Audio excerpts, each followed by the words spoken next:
Okay. Uh, well, good afternoon, everybody. Welcome to the Institute of World Politics. For those of you who aren't familiar with the Institute, we are an independent graduate school here in the nation's capital.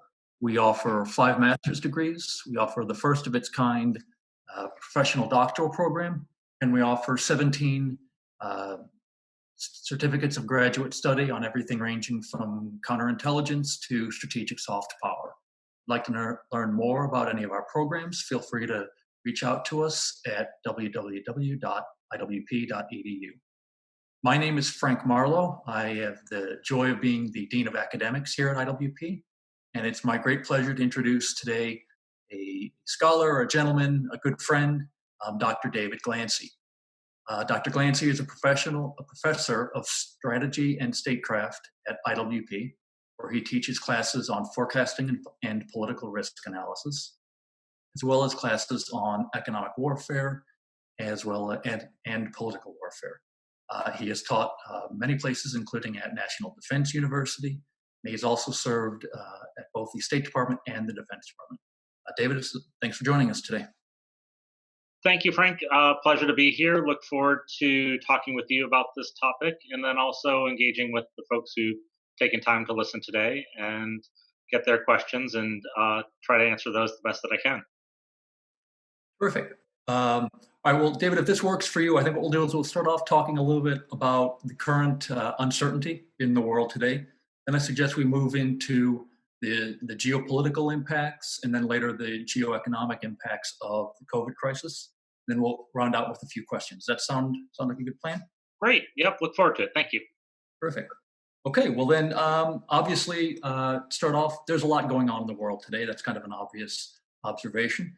You might have seen the recent Council on Foreign Relations report that talks about how we are approaching what they call a moment of radical international uncertainty. Do you agree with that? Well, I think that's a little overblown. We do have a high degree of uncertainty. We have the health crisis, we have an economic crisis, we have also the current conflicts that are going on in the world. So, the world hasn't stopped even though we have these other major issues that we have to deal with.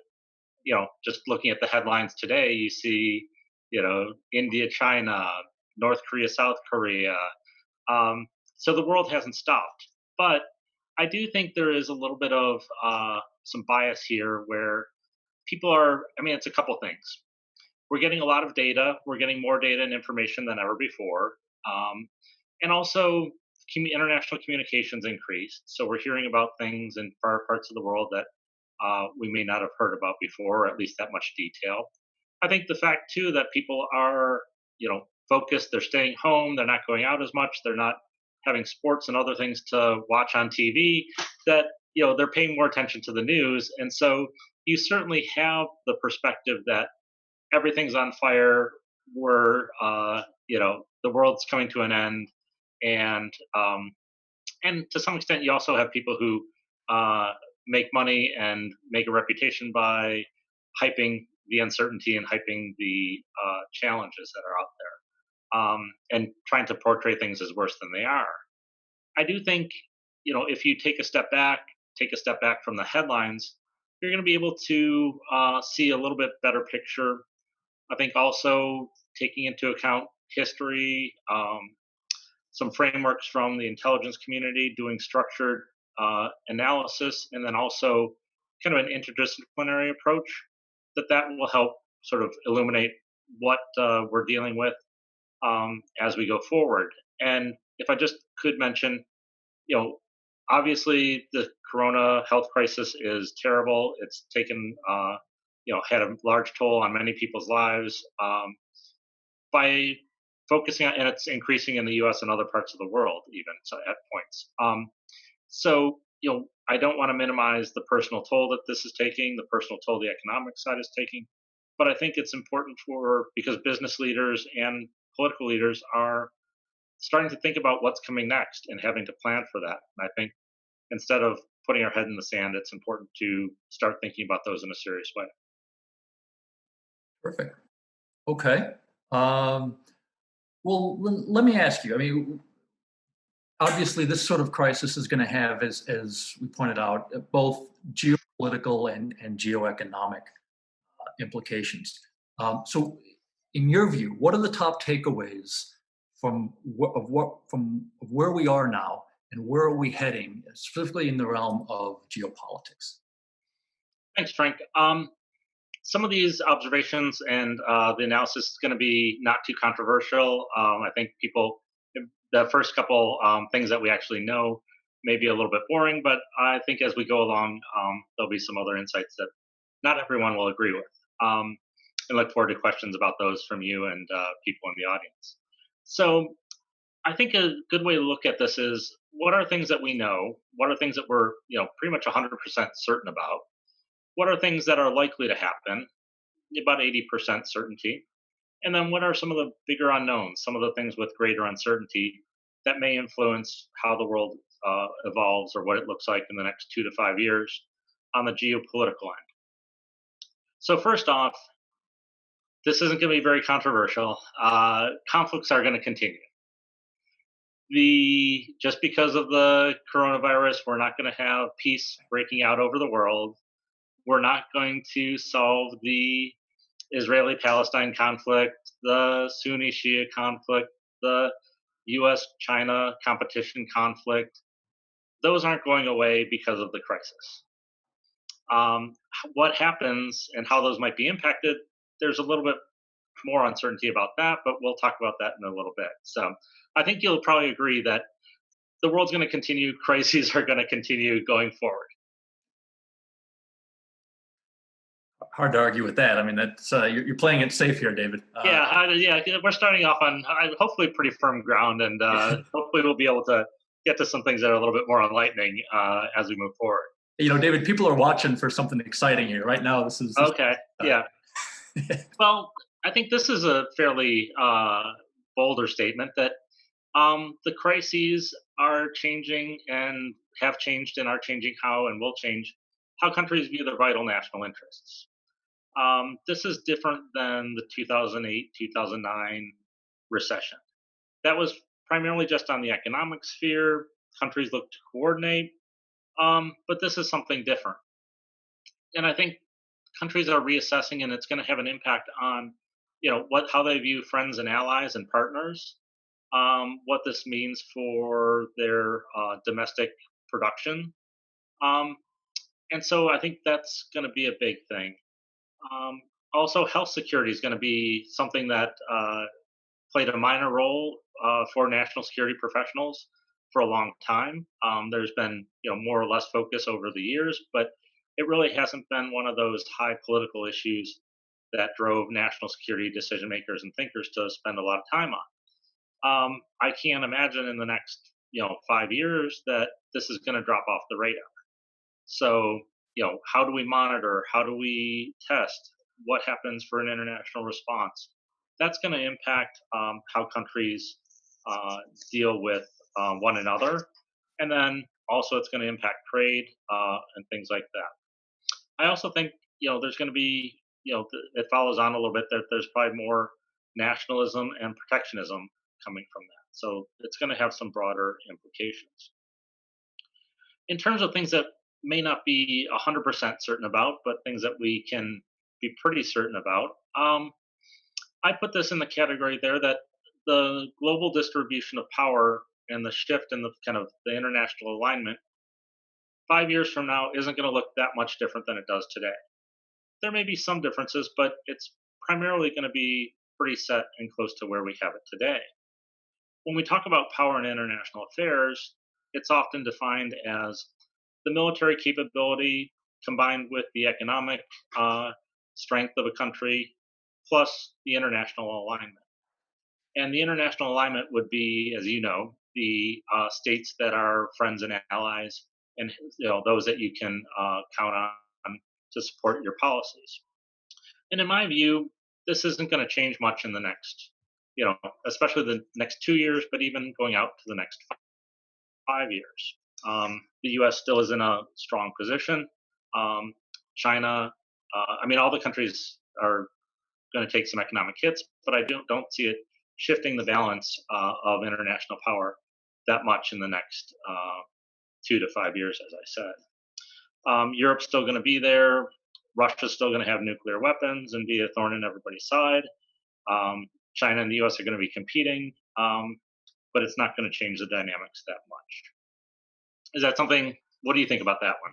No, that's interesting. No, I'm curious about something that you said there, and I jotted it down to ask at some point, but I'll ask that now.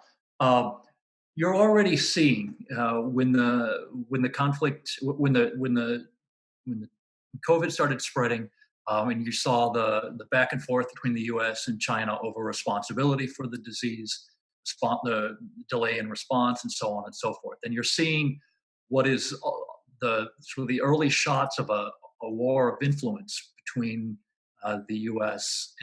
or the West more broadly and China, and you're now seeing China do things like talk about trying to get other countries to praise the Chinese response and the Chinese way. We're seeing reports of them using the COVID crisis, and not just the Chinese, but a number of states using the COVID crisis to justify greater monitoring of their own citizens as a way of, sort of like, I couldn't help but think of terrorism after 2001, right? After 9/11, every nation, every domestic troublemaker was labeled a terrorist because that's how you could justify going after them. I'm wondering if there isn't a tendency now of doing the same sort of thing of whether it's apps being used to track people and so forth. And so I'm curious, how do you see that piece of the competition going? Are we now seeing a case of competing views of the nature of civil society, control versus some level of freedom? I think that's an interesting perspective. I think that's going to be a breakdown, and I do think authoritarian leaders, authoritarian um, states are going to use this crisis as an excuse to increase their grip on their citizens. Um, I think the Chinese are probably going to be helping with some of that. We've seen in the past that they've helped with exporting technology for monitoring their own other citizens of other countries where they've done deals, along with Belt Road investments and things that other business deals they've done, and aid that they've sent. It's also included technology companies that have strengthened the grip of some of these authoritarian leaders. Um, I do see the crisis and the multiple crises kind of accelerating some of the trends that we've been talking about and seeing up until this point.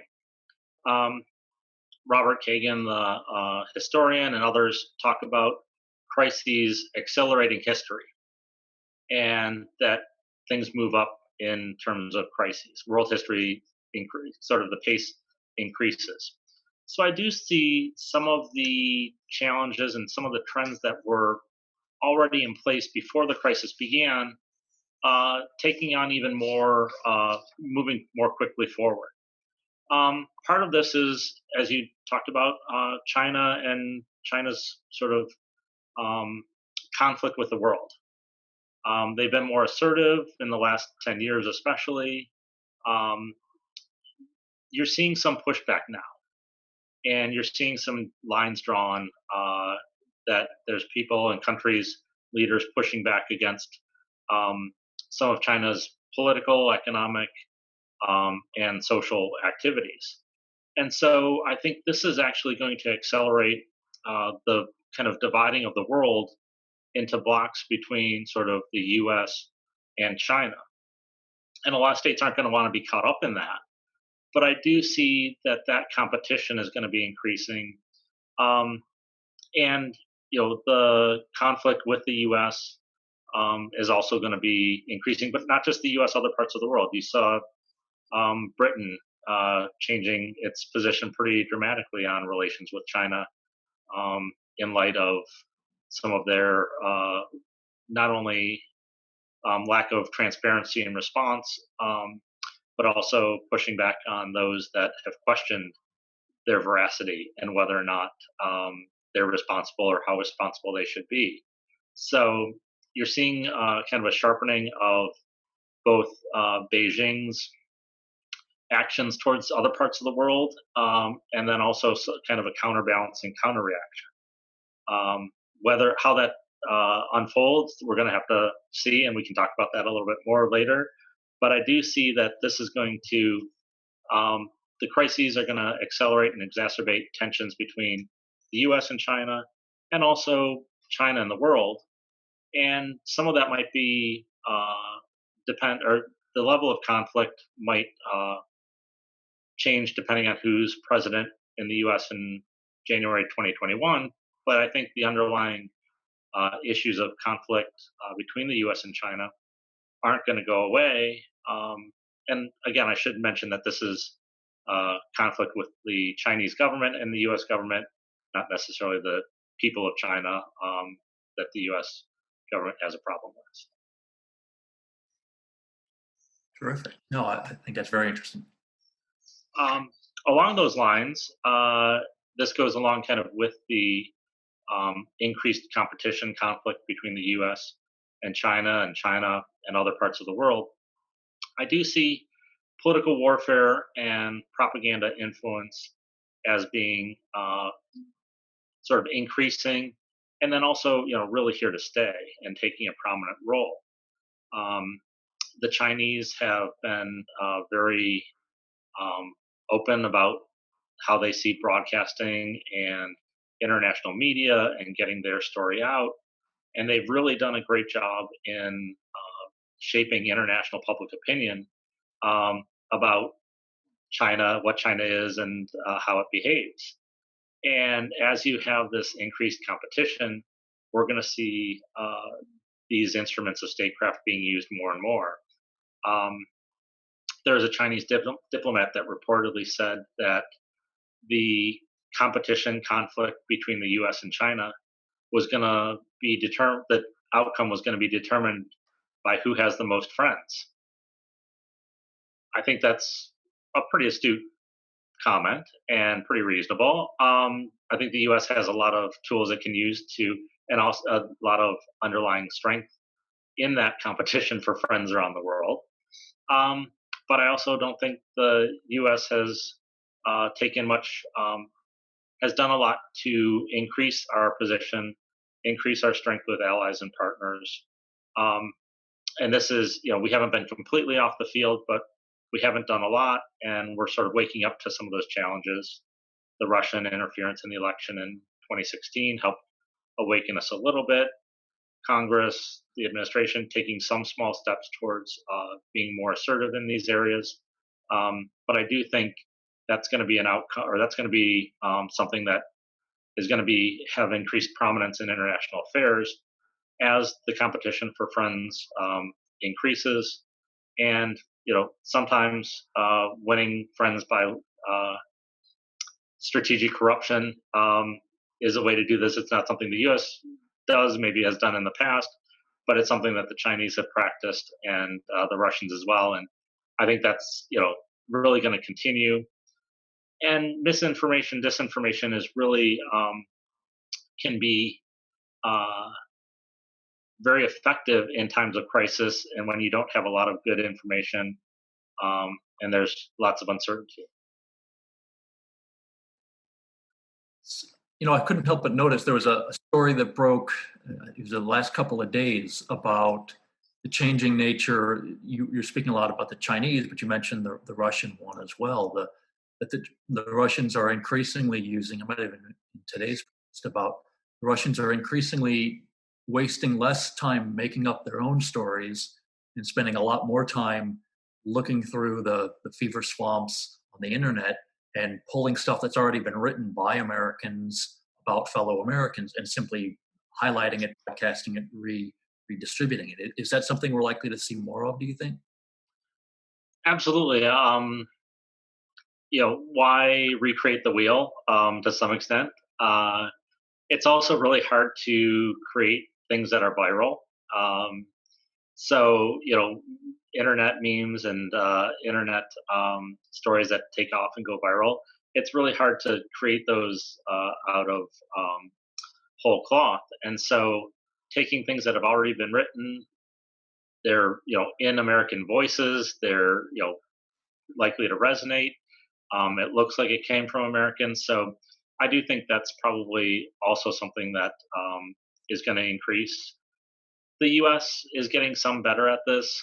Tech companies are working on this, and to some extent with the U.S. government. There was just last week, Twitter took down a large number of accounts that were related to China and Chinese disinformation and working to prop up China's image in the world. So, there's efforts going on to counter this, but I really see that these actors are going to continue to do this, and they're going to get more creative.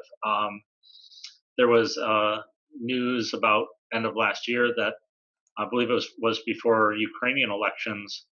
Russians Russian agents were renting out Facebook accounts from real people and distributing misinformation, disinformation through that. So they weren't creating new accounts and trying to get followers and all of that. That takes time and energy and resources.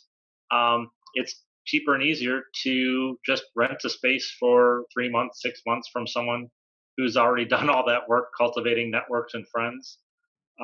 They make a little bit of money. The Russians have, it's very hard to, especially if they don't change the tone a great deal. Hard to discern if that, the information was coming from your friend or associate, or if it's coming from the Russian government. So I think that's, the adversaries are going to continue to be creative. It's a vulnerability for Americans, for open societies. We need, I think there's policy issues and then the analytics side as well. So it's something that is going to probably, I think, increase and be here for quite a while. I do think there's going to be increased. I mean, are you good with that, or do you want to? Yeah, no, that's great. So moving on a little bit for some other things that I'm pretty sure about. There's going to be more international or more regional instability. The international community, major actors are going to be distracted. They're going to be looking internally. There's going to be less funding for international organizations to intervene. And you're going to see regional actors, other states take advantage because the world's just distracted. It's not as clear cut what the U.S. or European actions might be to a conflict on their periphery. In the past, you probably could have assessed or assumed they were going to take some action, but it's probably it's less likely and less certain how major actors are going to respond, which gives a free hand to other actors taking advantage of the situation, mid-level powers. There's also probably, when we get to the geoeconomics, this spills over a little bit, but more crime, more poverty, more migration, and and probably more destabilization internally of certain countries. So there may be neighbors that take advantage of that as well. So don't mean to be too bleak on this Wednesday evening, but I think that's going to be an issue as well. That you're going to see more conflict, crime, and migration as well. So when it comes to some of the uncertainties, some of the things I don't know for sure, what's going to be the outcome of the U.S. election in a number of months? I have can assess with a high degree of certainty that it's going to be a Republican or Democrat candidate is going to win. If we mentioned earlier talking about things that are somewhat controversial, I think there's a very low but not unthinkable probability that either one or two of the two presumptive nominees we have right now won't be on the ticket in November. They both are up there in health and could have health issues. I hope not for either, but as an analyst, that's something to think about. And then also there are situations where I could see possibly other events intervening that might uh, cause perhaps President Trump to say, "I'm not going to win, so I'm not going to face it. So I'm going off back to Florida and enjoying life." So, again, I don't think that's a very likely situation, but I don't think that's out of the realm of possibilities as well. There. So that's one of the uncertainties. That can, how much international cooperation, what our domestic economic policies are, what international trade looks like. I think those are going to all be impacted by whoever wins the election in November. That's also going to impact some of our relations with, China, how much conflict we have with them to some extent. There are underlying conditions that no matter who's president, um, we're going to have issues with China, and there's going to be conflict and competition. Um, but I don't know that President Biden would have the same um, level of conflict that we're seeing with as President Trump right now. So that's an uncertainty. Um, what happens with the European Union and European cohesion? Um, there was a lot of um, sort of nationalism and people shutting borders and keeping medical supplies, which shocked some leaders in Europe that would happen when they built this community of cooperation and sort of um, doing away to some extent with national borders and identity.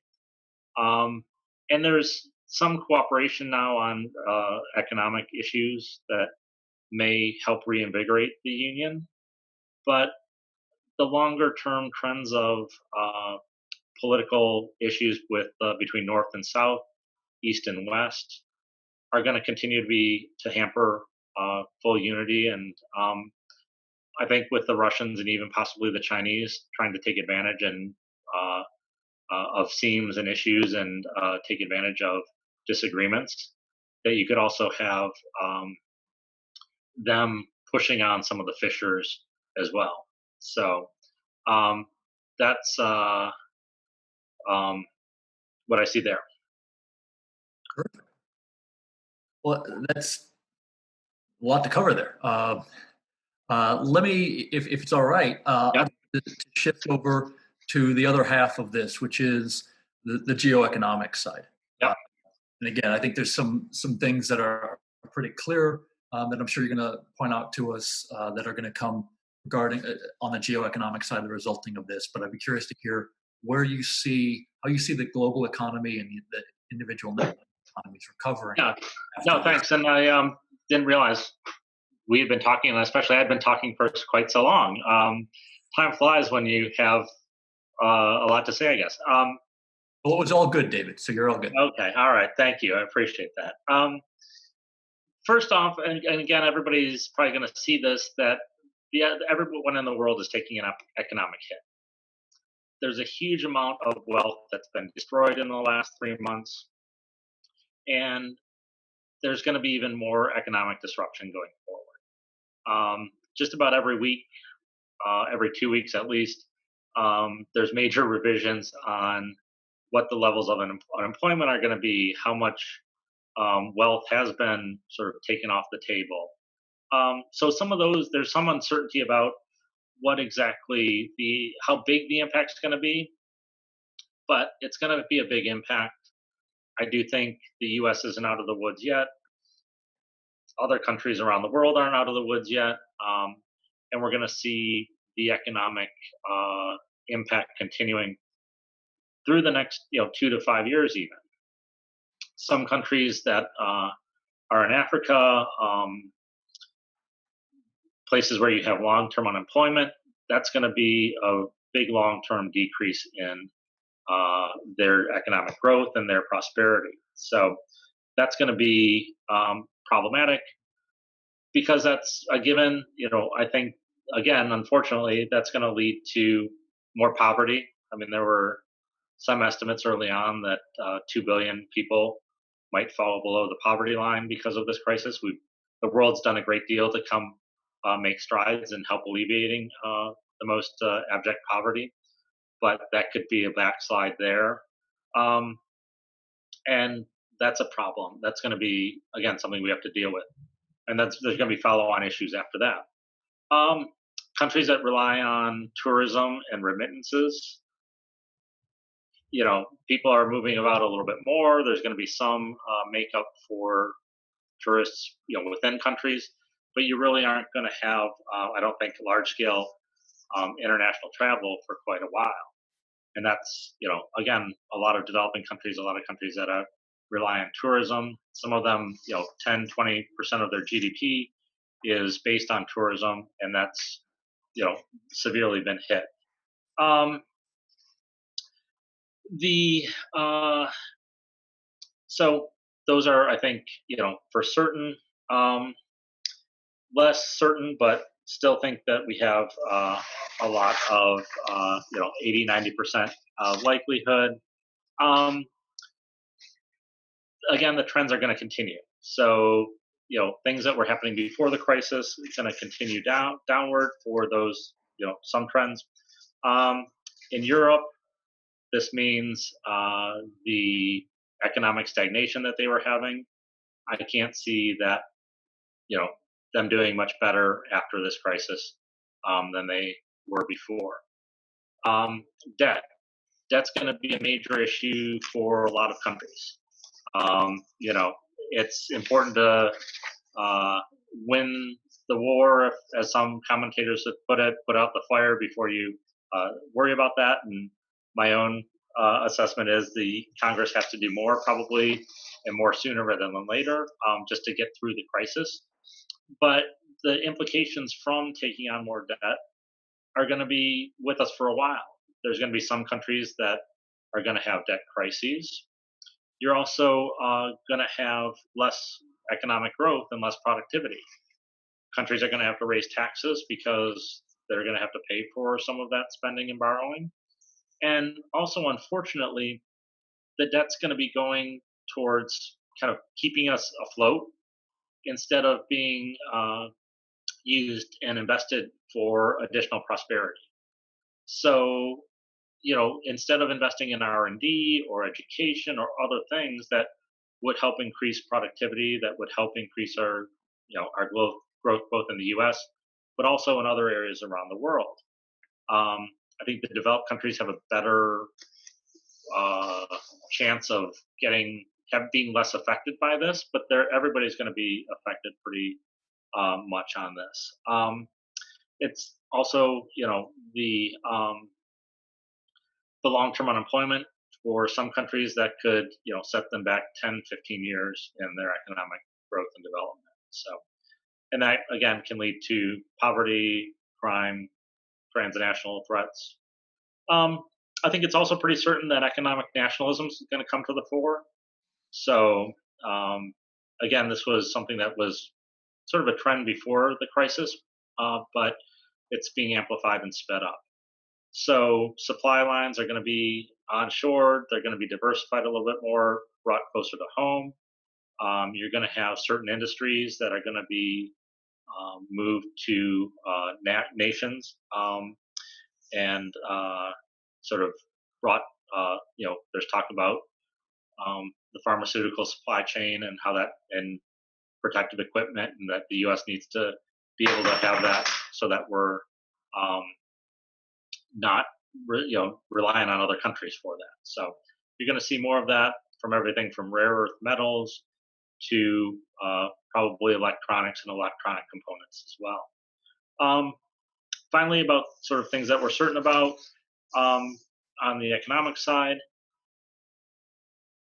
developing countries, as I talked a little bit about, a lot of their development and diversification plans are going to be set back. Everything from UAE, Saudi Arabia, Egypt, Turkey, countries that were trying to get ahead of things or get out of some of the morass that they've been in and diversified, they're going to be set back as well. So that's going to be an issue. On some of the uncertainties for the geoeconomic side, I think the biggest is what's going to happen with China's economy.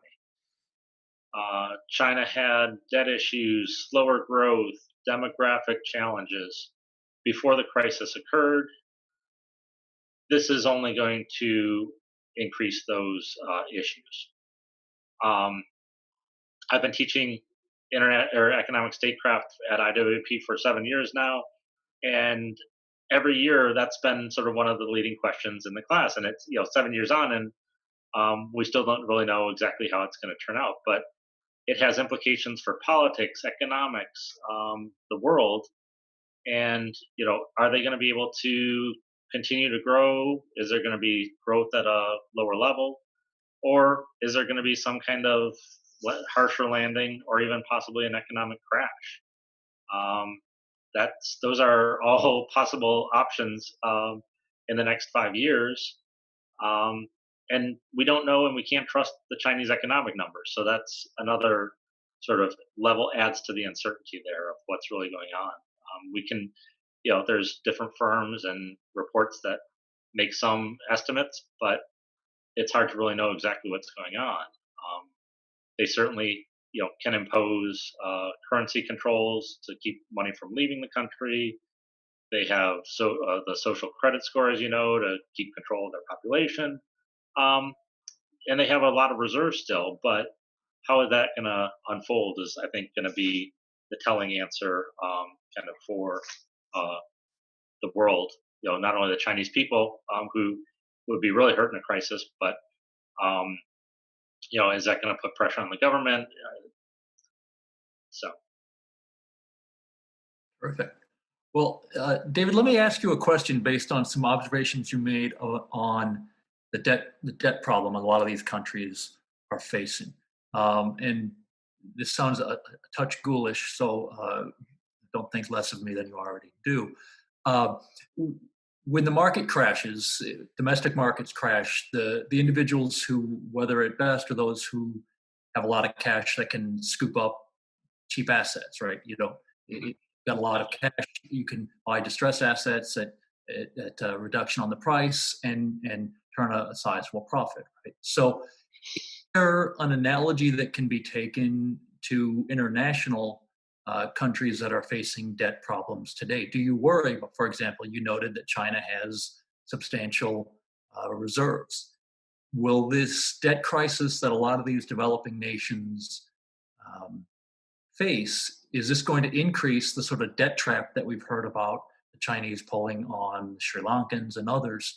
Is that something you worry about, or is there other ways of countering that kind of sort of predatory behavior? That's a really good question, and there's two parts to it.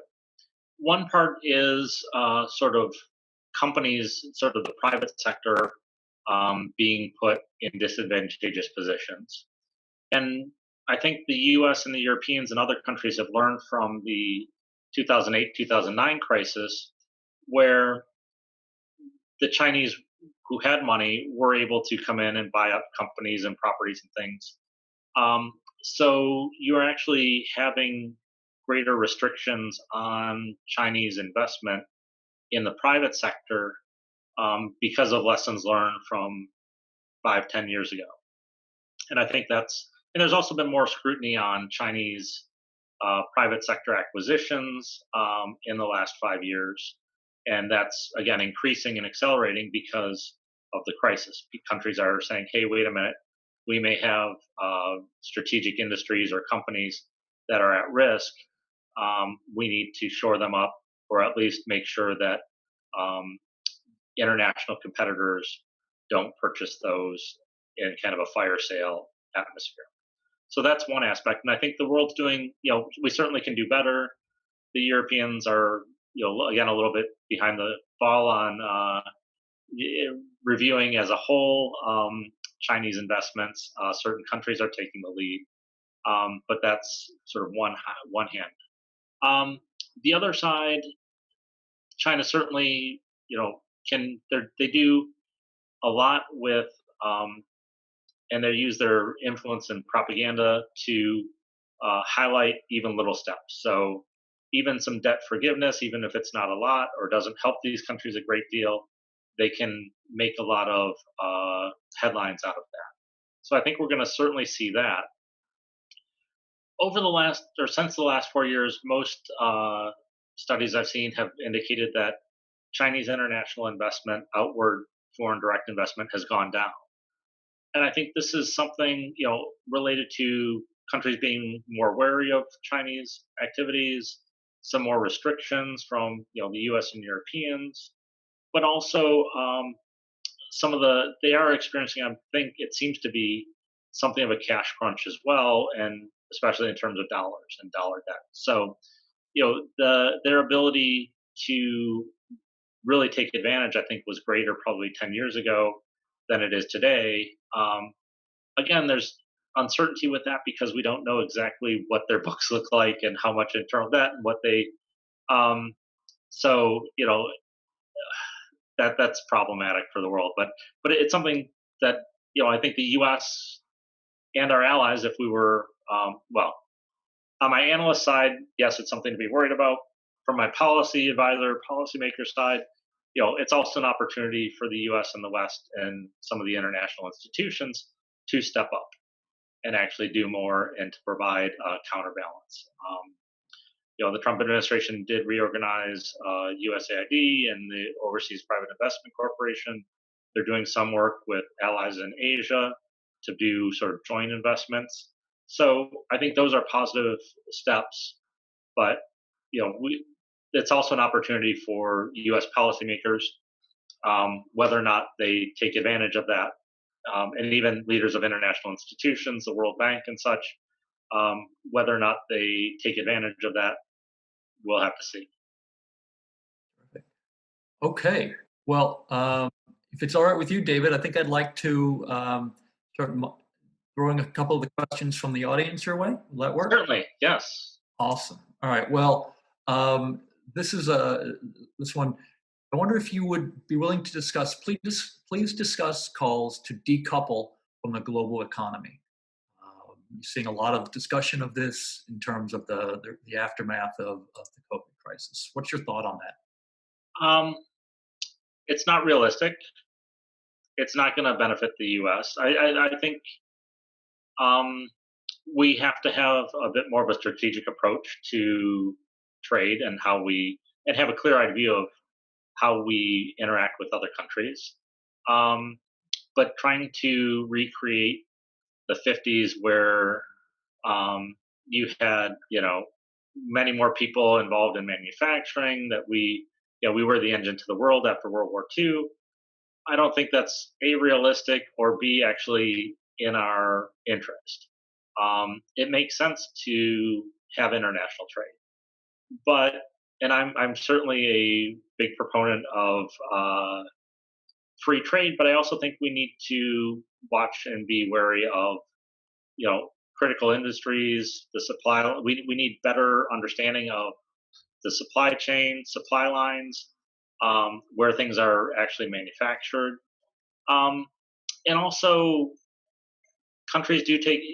The U.S. is huge, and a lot of the benefits of trade are small but spread out over 100 million people, whereas some of the harsher impacts of trade affect certain industries and regions and cities and such.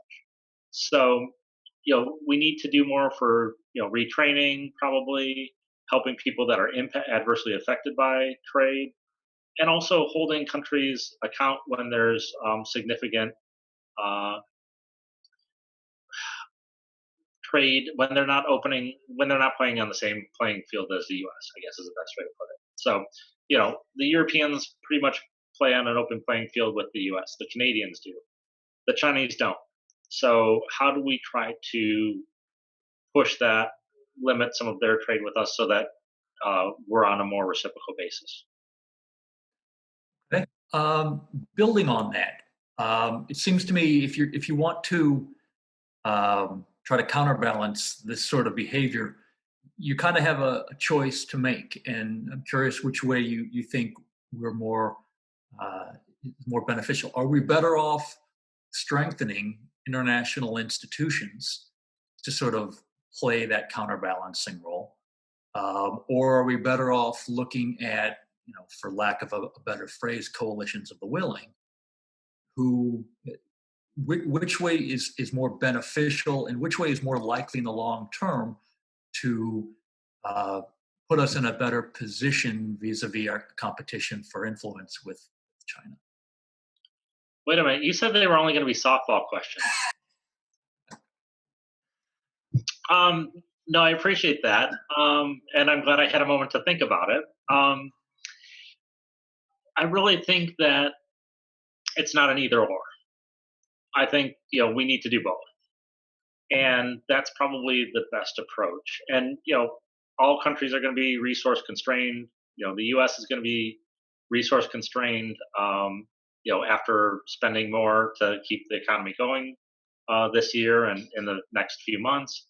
So we need to be smarter about that. We need to be more strategic. International investing in international institutions doesn't cost a lot, and there can be a lot of big benefits.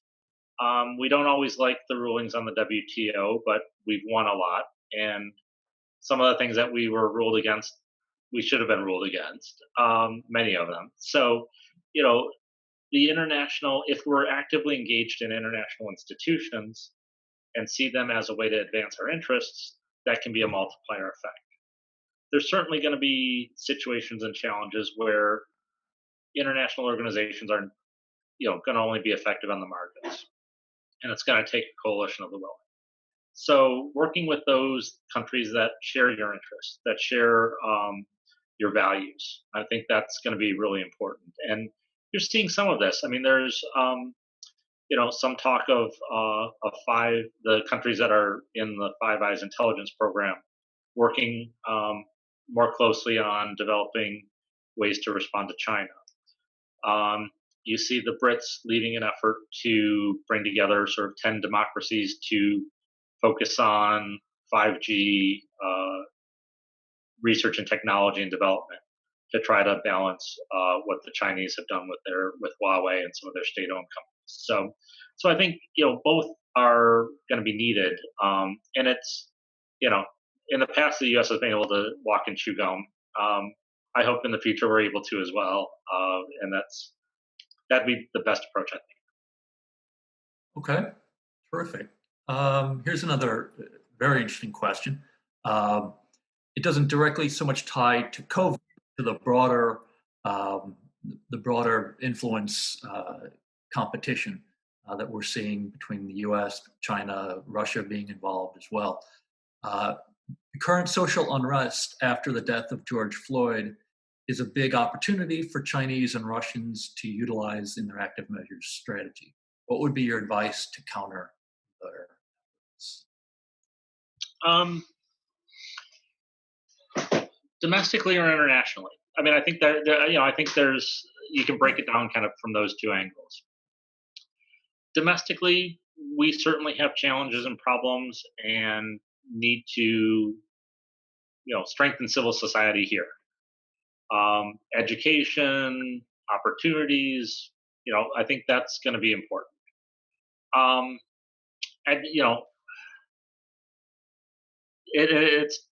we certainly have divisions in that they were played upon in the 2016 election by the Russians.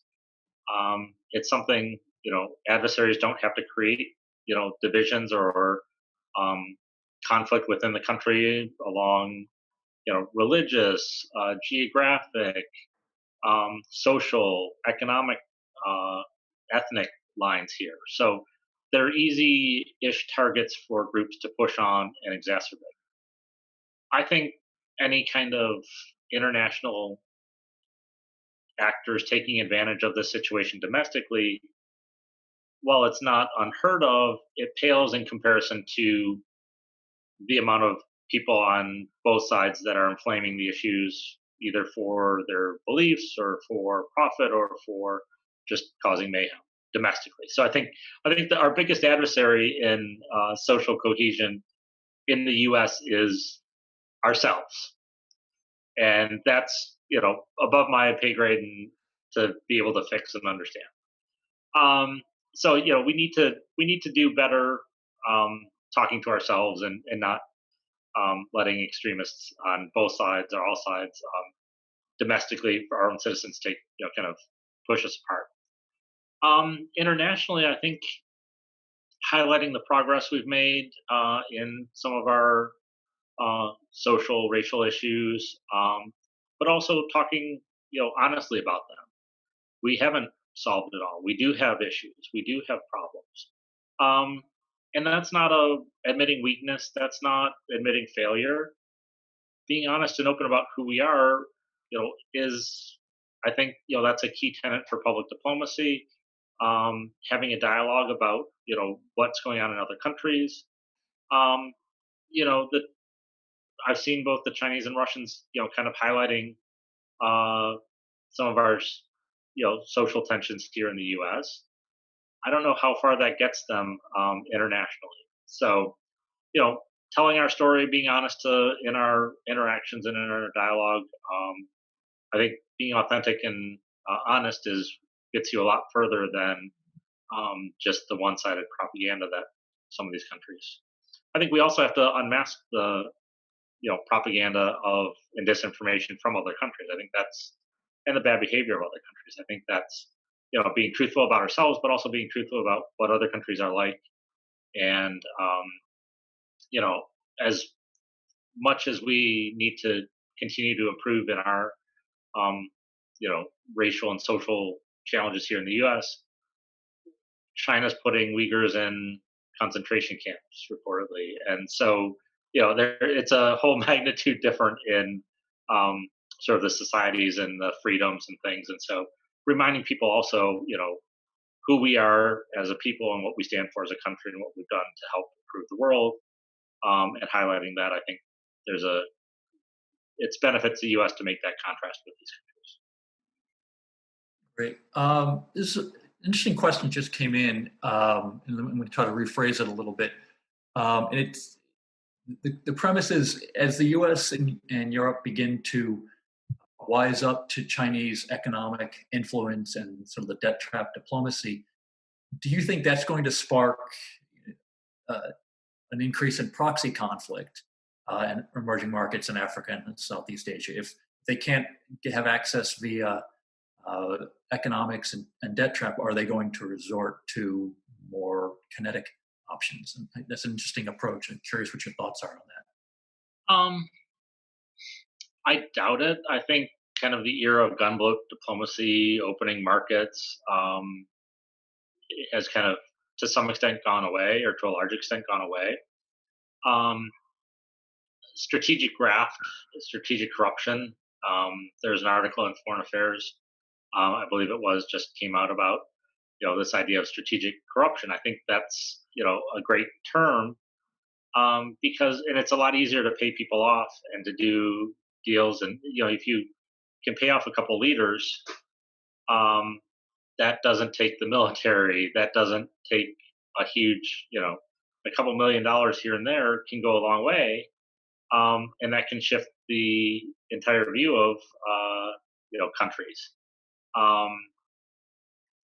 there's a country in Europe that received some aid from China medical aid and assistance earlier this spring, and their leadership. I don't know what other deals may have been done, but their leadership has gone all in to call Xi, not only a friend but a brother. The China, and there's the state media, or most of the media has some funding from the state in this country. Um, they've been very pro-China, so the country has gone, has become pro-China. They, even though the European Union has given this country a ton more aid than China, most people in the country think China is the largest aid donor. So countries like China can have a big impact in um, manipulating, having a malign influence with leaders and then also populations, without having to resort to sending in the Marines or that's and a lot of, I mean, these Russia and China both, and other countries with state-owned enterprises or state-aligned enterprises, there's a lot of opportunities to pay off people through indirect deals, sweetheart deals for friends of the leaders and things like that. So because of the oil industry wealth in Russia, and then also the state-owned enterprises in China. Those can be conduits for, and they're, it's cheaper and easier and more efficient than having to send in the Marines. And thankfully, it's something the U.S. doesn't do. There's big prohibitions on U.S. companies doing bribery. Business leaders take that seriously. It doesn't mean it doesn't happen from U.S. companies or people, but it's not something that the U.S. does. Perfect. All right. Well, I think we're running a little close, so I'd like to ask one sort of final question, if I might. Sure. You've done a lot of forecasting, right? And for, I think, a lot of people don't quite understand, quite frankly, how you do some of the things you do. But I wonder if you might be able to give the people who are listening today a little sense of how do you do forecasting, and how can you become a better forecaster? You seem to be doing a pretty good job of it. Sure. Well, hopefully, we'll check back in a year or 5 years and see where we're at, maybe. But well, the nice thing, David, is if we edit this, we'll just edit the parts that you got right and get rid of all. There you go. That's always good. Yeah. Always appreciate that, Frank. Yeah. I mean, people can always. I'm going to be teaching a class on forecasting and political risk this fall at IWP. That's a good start. I do think studying forecasting is important. Understanding some of the techniques and understanding what goes into it. Practicing is certainly important as well. And then also holding yourself to account and understanding what you got right and what you got wrong. Having structured approaches, using different techniques, so looking at a problem or issue from a number of different perspectives help. There's standard kind of foreign policy theories and international relations theories that can help inform. Unfortunately, there's no cookie cutter or follow the blocks forecasting tool that's going to give you the one answer. There's no computer models that can fully encapsulate all the complexity and the the situation. It's impossible to have a computer forecast or a computer program try to tell us how North Korea is going to respond to South Korea. But this is where good analysis, I think, can come in and fill that gap. We don't know exactly what the decisions are going to be made, but by looking at things through history, theory, some other frameworks, doing it in a structured way, you can actually, I think, get to a pretty good understanding of the dynamics. And while you're never going to be 100%, I think it's also, by doing the analysis, you can set up some signposts or markers, and some people talk about warning indicators. Which way is a situation going to unfold? We're going to have more information a week from now, and a month from now, and a year from now about what the world's going to look like in 2025 than we do today. So being able to take in that information and update your views. One forecaster, Tetlock, talks about holding views lightly, holding strong views lightly. So be open to changing your mind, open to shifting position as new information comes in, but then also don't forget history. We often too much focus on what's happened today, what's happened in the last hour, when we really need to sometimes take a step back. And I think that's also important for good forecasting. Terrific. All right. Well, I think we're out of time. I'd like to thank everybody for attending today, and look for additional events on our website in the future. All right. Thanks, everybody. Thank you very much, Frank.